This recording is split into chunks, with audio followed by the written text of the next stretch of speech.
안녕하세요. 예, 반갑습니다. 자, 랜드 하나에서 민법 및 민사특별법을 담당하는 최이대라고 합니다. 그러니까 이번 과정은 그 입문 과정인데요. 우리가 정규 수업에 들어가시기 전에 아주 기초적인 그 용어들 몇 개를 좀 확인하고 그 정규 진도에 들어가고자 그 용어 정리 좀 하도록 하겠습니다. 많이 할 건 아니고요. 우리가 이제 공부할 때 기본적으로 좀 알고 계셔야 되는 것들, 그런 것들 위주로 간략하게 좀 하도록 하겠습니다. 자, 보시면 일단 뭐 우리가 공부하는, 저랑 함께 공부할 과목이 민법이기 때문에 그 민법의 정의가 제일 먼저 나와 있네요. 보시면 민법이란 사인과 사인, 그러니까 사인이라는 건 이제 일반 개인이에요. 일반 개인, 사인과 사인 사이에 법률 관계를 규율하는 일반 사법이다라고 돼 있어요. 그러니까 일단 여기서 확인하실 점은 법률 관계를 규율한다라고 돼 있죠. 그러니까 법률 관계는 다른 말로 하면 뭐냐면 그 권리 의무 관계야. 법률 관계를 맺게 되면 당사자 사이에 권리 의무가 발생이 되는 거죠. 그러면 여기서 이 법률 관계와 대칭되는 개념은 소위 이제 인간 관계인데, 그러니까 인간 관계라는 것은 법률 관계와는 달리 권리 의무 관계가 발생하지 않는 것을 말하는 것이겠죠. 그 예를 들어서 친구가 저녁을 초대해서 갔더니 친구가 없더라. 약속을 안 지킨 거죠. 그럼 이런 경우에 친구와 저 사이에 권리 의무 관계가 발생하느냐? 제가 소장 써서 법원에 접수할 수 있느냐? 그런 관계가 아니죠. 그건 인간 관계고, 법률 관계의 경우에는 권리 의무 관계가 발생되기 때문에 이행하지 않으면 여기에 대한 책임의 문제가 발생이 돼요. 그러니까 우리가 공부하는 건 법률 관계를 공부하는데, 여기에 나온 것처럼 우리 민법은 일반 사법이다라고 돼 있어요. 그러니까 사법은 요 사자는 요 사사로울 사자죠. 사법이다. 그러니까 개인과 개인 간의 관계를 다루는 게 사법이고요. 그럼 이 사법과 대칭되는 개념은 공법이겠죠. 공법. 공법이라는 건 개인 간의 관계를 다루는 것이 아니라 개인과 공권력 주체, 국가, 지자체 이런 관계를 다루는 것을 공법이다라고 불러요. 그러니까 이 사법은 우리끼리 개인들끼리 알아서 하는 거니까 이 사법을 지도하는 원칙을 기본적으로 뭐라고 하냐면 사적 자치의 원칙이다라고 합니다.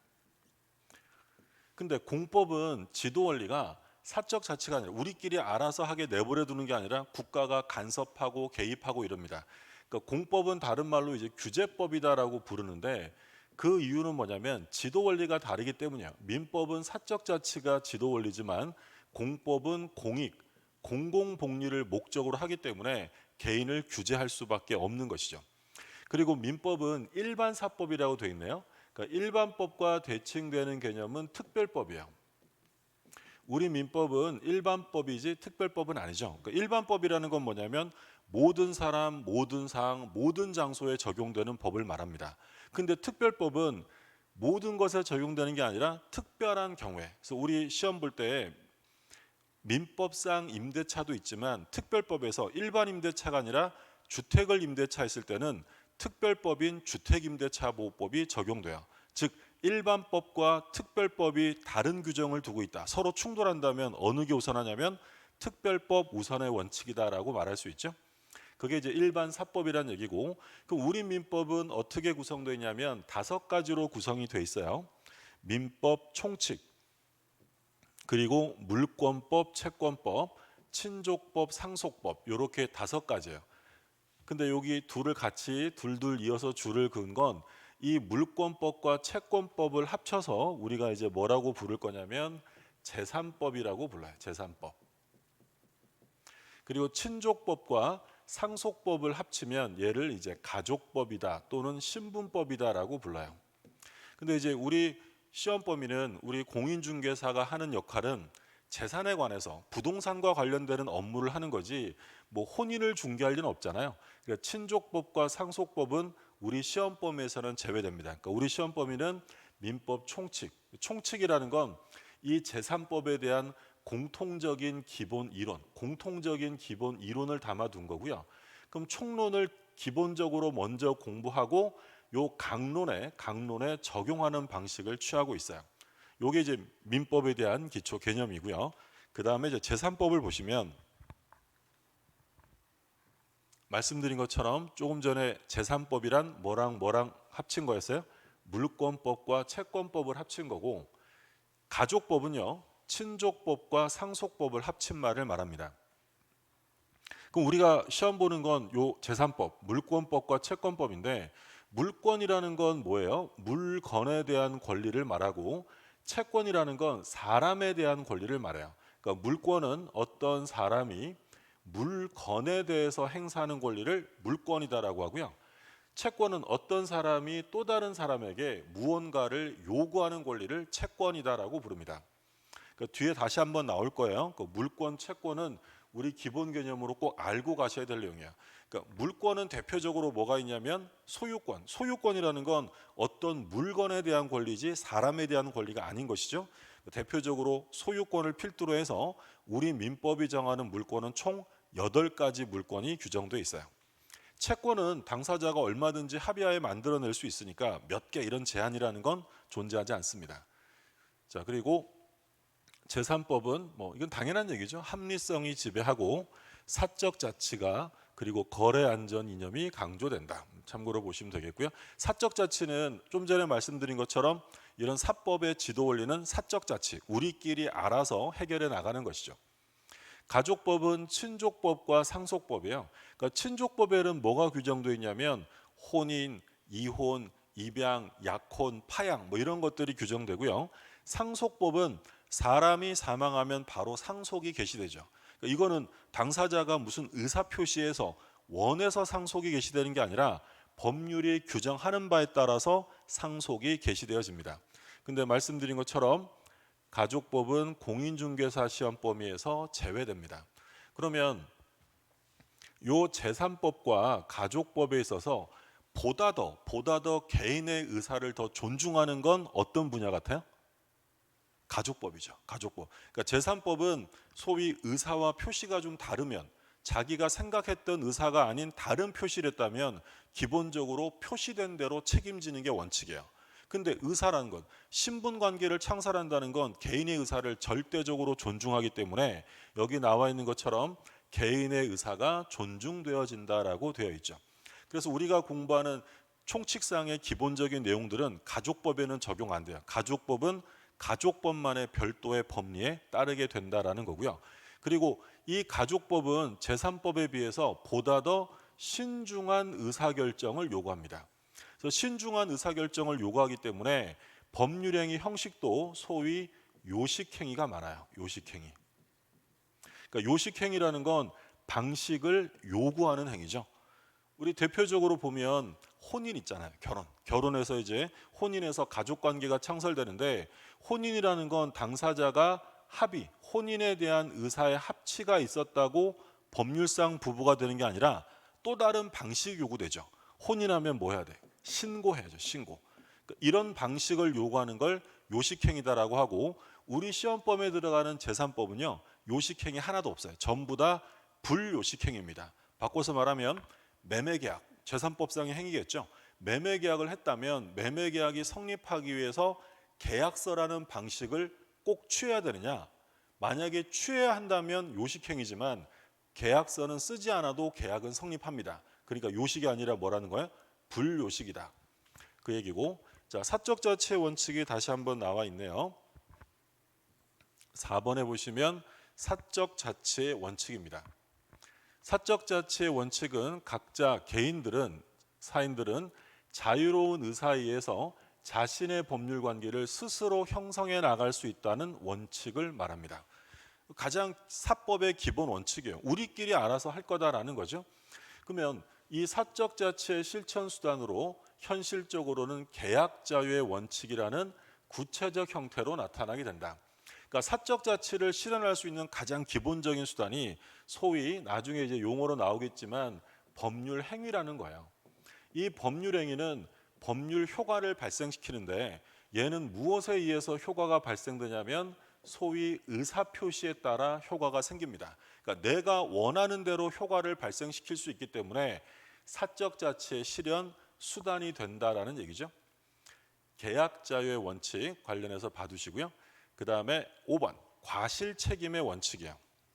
그러니까 과실 책임은 뭐 제목에서 딱 알 수 있는 것처럼 책임을 질 때는 자기의 잘못이 있어야 책임을 지는 거죠. 그게 바로 과실책임이에요. 과실책임의 원칙은 자신의 행위로 인하여 타인에게 손해가 발생한 경우라 하더라도 그것이 자기의 고의 또는 과실로 인해서, 즉 자기 잘못으로 인한 것이 아니라면 손해배상 책임을 지지 않는다. 자기 책임의 원칙인 거야. 요게 18세기부터 내려오는 근대 민법의 원칙입니다. 근데 오늘날에는 이 과실 책임의 원칙이 기본이긴 하지만 오늘날에는 좀 수정되어서 대비되는 개념으로 무과실의 원칙이 나옵니다. 무과실 원칙. 무과실 책임을 지는 경우도 있다. 그러니까 이제 어떤 경우냐면 예전에는 자기가 잘못한 게 없으면 책임을 질 필요가 없었어요. 근데 산업혁명 이후로 계속 과학기술 사회가 발전하면서 기업이라는 것들이 생기고요. 기업이라는 것은 일반 개인들에 비하면 거대한 집단이 되는 거예요. 당연히 정보라든지 기술력이라든지 이런 게 일반 개인과 비교할 수 없죠. 그래서 이 과실 책임을 수정할 수밖에 없어서 나온 게 무과실 책임이에요. 그러니까 대표적으로 우리 시험하고는 상관없지만 제조물 책임 같은 경우에는 무과실 책임을 취합니다. 왜냐하면 회사에서 예를 들어 제조물을 만들었어요. 뭐 휴대전화기를 만들었다. 근데 소비자가 사용하려다 보니까 예를 들어서 뭐 폭발이 되었다든지 잘못되는 경우가 있잖아요. 그럼 이 경우에 과실 책임의 원칙이라고 하면 회사가 잘못한 게 있을 때만 책임을 져야 되는 거죠. 근데 문제는 우리가 그 회사의 잘못을 어떻게 증명하겠어요? 그러니까 이런 경우에는 그 회사가 잘못한 게 있든 없든 사고로 인한 발생은 일정 부분 책임을 지도록 수정할 필요성이 생겼고 그래서 만들어진 게 무과실 책임이야. 그러니까 과실 책임에 대한 예외고요. 우리 시험 범위에서는 무과실 책임이라고 하면 대표적으로 뭐가 있냐면 매도인의 담보 책임이 있어요. 나중에 이제 공부하시겠지만 매도인은 매수인에게 완전한 권리, 완전한 물건을 이전해 주어야 합니다. 근데 문제는 물건을 팔았는데 그 물건에 하자가 있다는 거야. 그럼 하자 있는 걸 팔았으니 매도인은 매수인에게 책임을 져야 되는데 그런 책임을 뭐라고 하냐면 매도인의 담보 책임이라고 합니다. 이때 매도인의 잘못이 없었다 하더라도 설령 아무 잘못이 없다 하더라도 목적물에 하자가 있었으면 여기에 대한 책임을 지도록 법률로 규정하는데 그것을 매도인의 담보 책임이라 하고 무과실 책임의 대표적인 내용이에요. 이게 이제 과실 책임의 기본 원칙을 보셨고요. 그 다음에 이제 고의와 과실이라는 게 있네요. 보통 이 고의와 과실을 합쳐서 귀책사유란 말을 쓰기도 해요. 귀책사유는 책임을 귀속시킬 수 있는 사유예요. 그러니까 기본적으로 과실 책임이 원칙이니까 고의가 있거나 또는 과실이 있다. 그렇다면 그 사람에게 책임을 귀속시킬 수 있다라고 하는 거죠. 보시면 고의에 대한 개념이 먼저 나오네요. 고의는 일정한 결과가 발생하리라는 것을 알면서 이를 행하는 심리 상태를 말하고라고 돼 있죠. 그러니까 이제 바꿔서 얘기하면 뭐야? 우리가 쉽게 흔히 하는 말로 하면 고의라는 것은 일부러 그랬다는 거야. 일부러 알면서도 의도적으로 했다. 이게 고의죠. 의도적. 근데 이제 과실이라는 건 우리가 흔히 하는 말로 하면 실수잖아요. 실수. 근데 이제 법률 용어로 하면 통상적으로 요구되는 주의 의무를 게을리 했다라는 거야. 그게 줄여서 뭐예요? 부주의예요. 부주의. 조금 신경 썼다라면 통상적인 주의 의무만 기울였다라면 알 수 있었을 텐데 그걸 몰랐다? 그럼 그 사람에게는 뭐가 있는 거냐면 과실이 있다라고 표현하는 거야. 그래서 고의라는 것은 의도적으로 한 거고 과실이라는 건 실수로 부주의함이다라는 거죠. 그걸 말하고 근데 이제 우리 민법에서는 보통 이제 귀책사유 하면 고의 과실을 묶어서 얘기하기 때문에 민법에서는 고의냐 과실이냐를 크게 구별하는 실익은 없어요. 자, 계속 보죠. 이번에는 형법이 나와 있네요. 형법에서는 뭐라고 되냐면 원칙적으로 고의 경우만 처벌하고 과실의 경우에는 처벌하지 않는다. 그러니까 이건 뭐 우리 시험하고는 상관없네요. 그죠?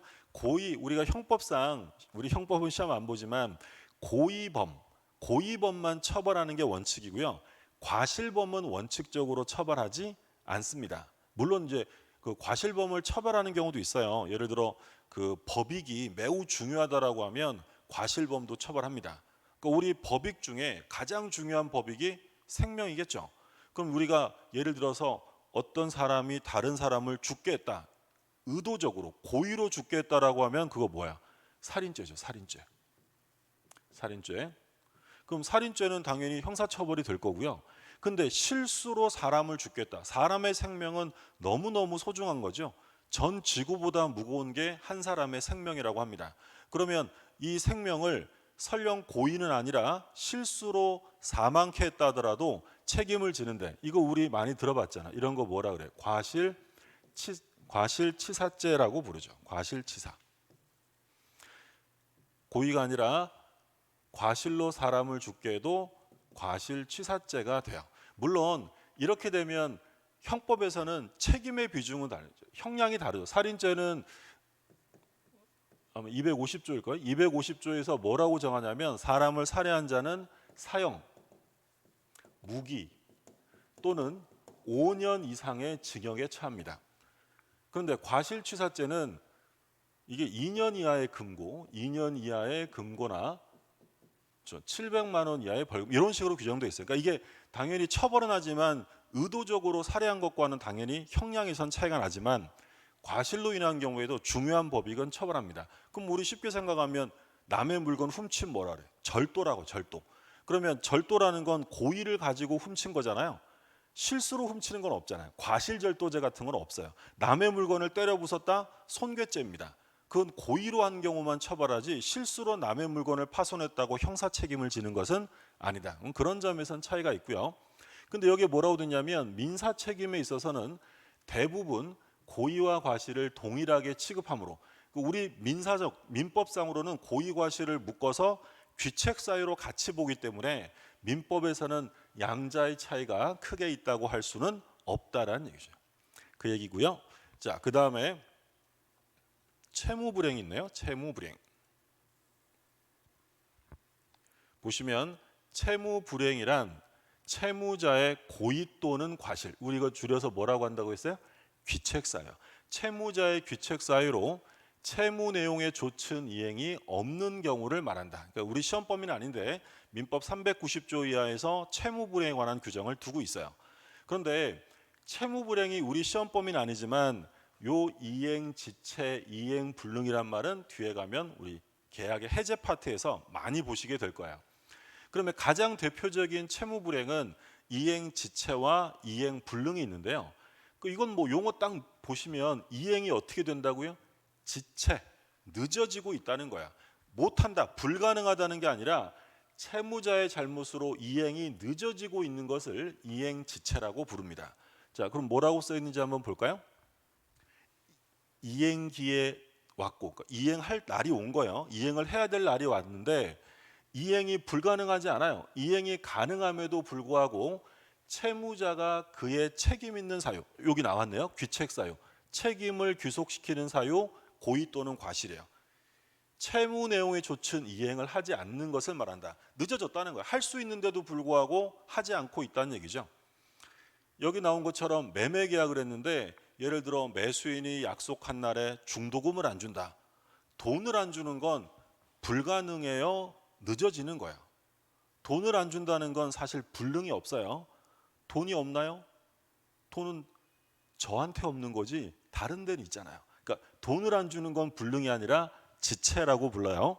근데 이행불능이라는 건 지체와 대비되는 개념으로 채무자의 책임 있는 사유, 고의 또는 과실로 급부가 이행하는 것이 불가능한 경우를 이행불능이라고 합니다. 예를 들어 갑이 을에게 건물을 팔았는데 그 건물이 지진으로 멸실됐어요. 멸실되면 소유권 이전은 어떻게 되는 거야? 불가능해진다는 거죠. 그걸 이행불능이다라고 부릅니다. 그러면 이제 우리 시험 범위와 관련해서 보면 예를 들어서 갑이랑 을이 매매 계약을 했어요. 갑이랑 을이 매매 계약을 했다. 이거 잠깐만 보고 갈까요? 갑과 을이 부동산에 대한 매매 계약을 합니다. 갑이라는 사람이 소유권을 넘겨주기로 했는데 예를 들어서 채무불이행 사유가 발생했다. 그럼 채무불이행이라는 건 말씀드린 것처럼 이행지체, 이행불능이 있잖아요. 을이 갑에게 약속한 날에 중도금을 안 줍니다. 그러면 요건 뭐라고 했어요? 이행지체라고 한 거야. 이행지체. 자, 이행이 불가능하지 않습니다. 그런데 약속한 날에 을이 돈을 안 주더라. 책임 있는 사유로 돈을 안 준 거잖아요. 그러면 이 경우에는 이 갑이라는 사람이 계속 기다릴 수 없죠. 을이 약속한 날에 돈을 안 주는데 아우 뭐 언젠간 주시겠지 이러면서 종일 며칠 몇 날을 기다릴 수 없으니까 우리 법에서 이렇게 채무를 이행하지 않으면 이 계약을 깨버릴 수 있어요. 그 채무 불이행 시에 깨는 행위를 뭐라고 하냐면 계약의 해제라고 불러요. 해제. 계약의 해제. 근데 요건 불가능한 게 아니라 늦어진 거잖아요. 그럼 늦어졌으면 약속한 날에 돈 안 줬다고 바로 계약을 깰 수는 없고 시간을 한번 줘야죠. 시간을. 예를 들어서 우리 법에서 뭐라고 하냐면 상당한 기간을 정해서 이행을 최고한다라고 합니다. 최고. 최고라는 건 촉구하는 거예요. 촉구. 이행이나 또 무엇을 해달라라고 요구하는 거죠. 그럼 이 갑이라는 사람이 상당한 기간을 정해서 예를 들어 내가 앞으로 한 달 줄게. 이행을 해줘. 라고 했는데 한 달이 됐는데도 불구하고 얘가 이행을 하지 않았다라는 거야. 자, 그러면 이제 더 기다린다는 건 의미 없잖아요. 그런 경우에 갑은 이 계약은 없는 것으로 하겠다라고 해제할 수 있어요.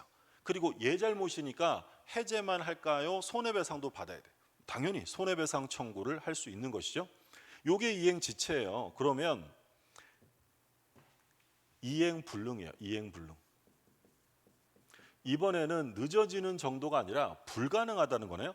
그럼 이거겠네요. 갑이 을하고 부동산의 매매 계약을 했는데 이 목적물이 멸실됐다 또는 다 불에 타버렸다. 근데 그 이유가 뭐냐면 갑이라는 사람의 귀책 사유, 책임이 있는 거예요. 고의나 과실로 인해 목적물이 멸실됐어요? 그럼 소유권 이전은 이제 불가능한 겁니다. 그러면 을도 계속 기다릴 필요 없잖아요. 계약을 뭐 할 수 있다 그랬어요? 해제할 수 있다라고 했어요. 다만 이행지체와 다른 점은요. 이건 불능입니다. 불능이니까 기다린다는 게 의미가 없죠. 그럼 이런 경우에는 불능 사유가 발생하면 즉시 해제하면 돼요. 그러면 이때는 뭘 안 해도 된다. 최고 같은 거 필요 없는 거야. 이행지체는 늦어지는 거니까 시간 한번 주는 거지만 이건 불가능한 거니까 시간 준다는 의미 없이 바로 계약을 해제하고 손해배상을 청구할 수 있다라는 거야. 그래서 여기서 그러면 이행지체, 이행불능이라는 채무불이행을 보면서 한 가지 개념을 더 봤네. 그게 뭐야? 해제라는 개념이에요. 해제라는 건 일방적으로 행사하는 단독행위예요. 상대방이 승낙해야 해제가 되는 게 아니라 일방적으로 해제합니다. 그러면 요 일방적인 해제를 우리가 뭐라고 하냐면 이런 것을 뭐 취소처럼 단독행위라고 해요. 둘이 합의 보는 계약이 아니고요. 일방적으로 효과를 발생시키는 걸 단독행위다라고 부르는데 이 단독행위는 상대방의 의사와 상관없이 실현되기 때문에 상대방이 불리할 수밖에 없어요. 그러니까 이 단독행위는 아무 때나 하는 게 아니라 언제 하는 거냐면 법이 정할 때 합니다. 소위 단독행위 법정주의라고 불러요. 자, 그럼 여기서 알 수 있는 건 계약의 해제라는 이 단독행위는 우리 법이 언제 해제하라고 정했다는 걸까요? 이행지체나 불능과 같은 채무 불이행 사유가 있을 때 해제하는 거야. 그래서 이런 해제를 소위 법정 해제라고 부릅니다. 그래서 개념 같이 한번 살펴봤고요. 그래서 이행지체와 이행불능이고 그 다음에 보는 것이 이제 불법행위예요. 불법행위. 그 불법행위라는 것은 우리 시험 범위는 아닌데 그래도 용어는 자주 등장이 됩니다. 불법행위는 우리 민법 750조에 규정이 되어 있고요. 우리 민법 750조에 불법행위에 관한 규정이 있어요. 자, 정의가 나옵니다. 불법행위란 고의 또는 과실, 귀책 사유는 필수예요. 고의 또는 과실로 타인에게 손해를 가하는 위법행위를 한 경우를 불법행위다라고 불러요. 그러면 조금 전에 보셨던 채무불이행과 불법행위는 우리 민법이 정하는 가장 기본적인 위법행위 두 가지입니다. 그러면 이 불법행위나 채무불이행이 발생하게 되면 이제 어떤 문제가 생기는 거냐면 상대방에게 입은 손해를 배상해 줘야 돼요. 손해배상 책임이 문제가 됩니다. 그래서 우리 민법상 기본적으로 손해배상 책임을 가져오는 두 가지는 채무불이행과 불법행위인데, 그럼 얘랑 차이점 뭐냐면 간단하게 구별하면 채무불이행은 불법행위의 특수관계다라고 부를 수 있어요. 그러니까 채무불이행은 어디에서만 생기는 거냐면 계약관계가, 채권 채무관계가 존재할 때 발생하는 거고요. 불법행위라는 건 계약관계가 아닌 사람 사이에서 발생하는 게 불법행위예요. 예를 들면 제가 횡단보도를 건너고 있는데 어떤 운전자가 깜빡 졸아가지고 저를 살짝 때렸어요. 차로 치였다. 다쳤어요. 제가 쓰러졌습니다. 그러면 운전자가 나오면 제가 그 운전자를 잡고 아저씨 채무불이행 손해배상 해줘요 하면 돼, 안 돼? 안 되죠. 왜 그와 저는 채무불이행 관계가 아니냐면 아무런 계약상의 채권 채무 관계 자체가 존재하지 않기 때문이에요. 그럼 그런 경우에는 손해배상을 청구한다면 채무불이행이 아니라 뭐라고 해야 돼요? 불법행위라고 해야 되는 거예요. 그게 채무불이행과 불법행위 차이예요. 근데 아까 보셨던 것처럼 갑과 을이 부동산 매매 계약을 했는데 매수인이 약속한 날에 대금을 안 준다? 그럼 계약관계에 있는 사람이 의무를 위반한 거죠. 그럼 그건 불법행위가 아니라 채무불이행이다라고 부르는 거야. 어쨌든 이 두 가지는 손해배상을 발생시킨다라는 얘기예요. 그래서 이제 손해배상이란 말이 나옵니다. 채무불이행 또는 불법행위 또는 법률 규정에 의해서 타인에게 손해를 가한 자는 손해를 배상해야 한다라고 되어 있어요. 그럼 손해배상은 당연히 뭘로 받아야 돼요? 무조건 돈으로 받아야죠. 손해배상은 뭘로 한다? 금전으로 하는 것을 원칙으로 한다. 너무 당연한 얘기죠. 예를 들어 제가 좀 전에 그 앞에서 운전하던 사람이 실수로 저를 다치게 했단 말이에요. 그럼 저는 손해배상 받을 때는 당연히 뭘로 받아야 돼? 돈으로 받아야죠. 제가 벌떡 일어나더니 나 돈 있는 만큼 있어. 나 돈 필요 없고 아저씨도 여기 서 있어. 나 차 가져올게. 이러면 돼, 안 돼? 말도 안 되는 얘기잖아요. 손해배상은 무조건 금전배상이고요. 그리고 채무불이행 시의 손해배상은 이행이익배상을 원칙으로 합니다. 이행이익이란 말은 바로 이어서 나오네요. 일단 여기까지 잠깐 보셨고 좀 끊었다가 다음 시간에 이어서 나머지 내용 또 설명드리도록 하겠습니다.